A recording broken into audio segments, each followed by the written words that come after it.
مخلوق کی تعریف یہ ہے کہ وہ پیدا بھی ہوتی ہے اور کسی کو پیدا بھی کرتی ہے۔ مثلا یہ کہ مخلوق کے لیے ضروری ہے کہ وہ اس کا کوئی ماں بھی ہو، اس کا کوئی باپ بھی ہو، اور یہ بھی ہے کہ وہ جو آج ماں اور باپ بنا ہے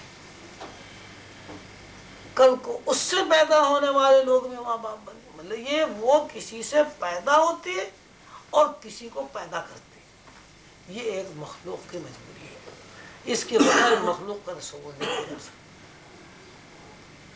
وَلَمْ يَكُنْ لَهُ كُفُوًا أَحَدٌ، اور مخلوق کا خاندان بھی ہوتا ہے، بغیر خاندان کے مخلوق نہیں۔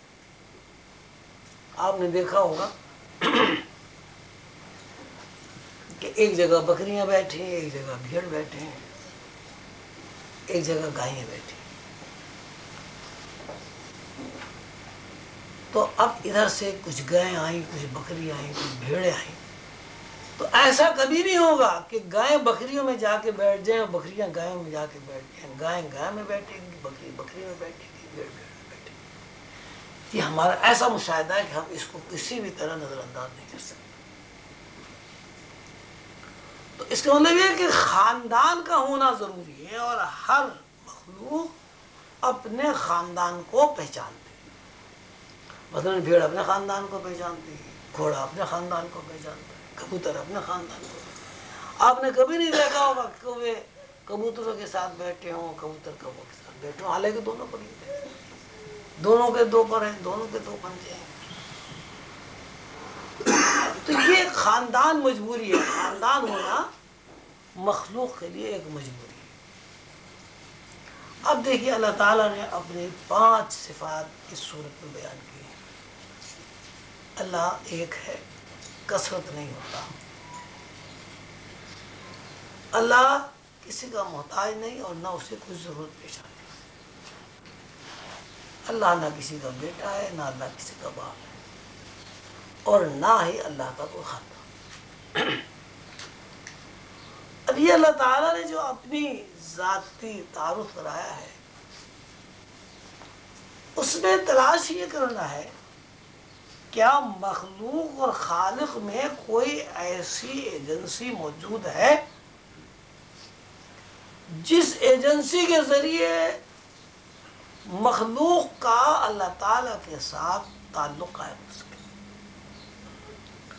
جس ایجنسی کے ساتھ مخلوق خالق سے اتنی قریب ہو جائے کہ خالق اور مخلوق کا ایک رشتہ قائم ہو جائے، خالق مخلوق کو پہچان لے اور مخلوق خالق کو پہچان لے۔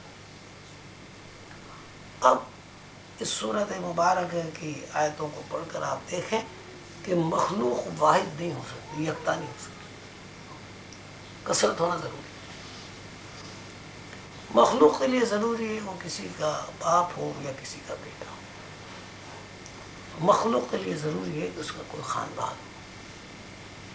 اب ایک ایجنسی اللہ تعالیٰ فرمائی اللہ الصمد، اللہ بے نیاز ہے، اور اللہ کسی قسم کے وسائل کا محتاج نہیں، جبکہ بندہ وسائل کے بغیر زندگی نہیں رہ سکتا، ہر قدم پر وسائل کا محتاج ہے۔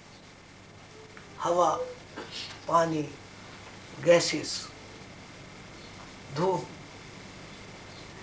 غذا، یعنی انسان یا کوئی بھی مخلوق اس قدر محتاج ہے وسائل کی کہ وسائل کے بغیر اس کی زندگی جو ہے وہ قابل تذکرہ نہیں، وہ زندہ رہ ہی نہیں سکتا۔ اب اللہ تعالیٰ فرماتے کہ اللہ بے نیاز ہے، اللہ کسی قسم کے احتیاج نہیں رکھتا، لیکن ساتھ ساتھ اللہ تعالیٰ یہ فرماتے الا انہ بکل شیء محیط، کہ ہر چیز کو اللہ نے احاطہ کیا،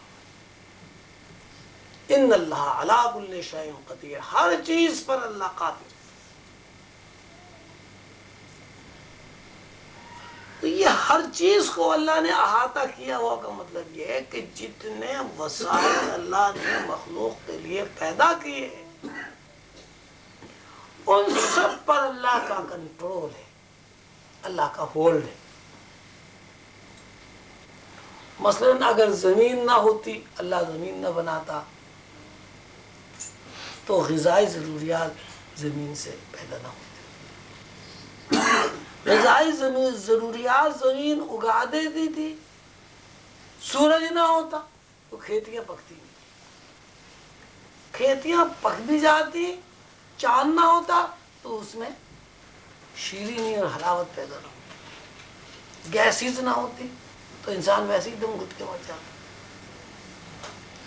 تو اللہ وہ ہے جس نے وسائل پیدا کیے، جبکہ وہ وسائل کا محتاج نہیں ہے، مخلوق وسائل کی محتاج ہے. تو اللہ نے یہ اپنی جو 5 تعریفیں بیان کی ہیں، ان 5 میں 4 میں تو مخلوق مجبور محض ہے کہ اللہ کے ساتھ ہم رشتہ ہو ہی نہیں سکتے. اب ایک اللہ کی تعریف کہ اللہ بے نیاز ہے اور اسے کسی قسم کے وسائل کی احتیاج نہیں ہے. بندہ یہ کر سکتا ہے کہ اپنا تعلق اللہ کے ساتھ اس طرح قائم کر لے جس طرح ایک پیدا ہونے والا بچہ اپنی ماں کے ساتھ اپنا رابطہ و تعلق قائم کرتا ہے.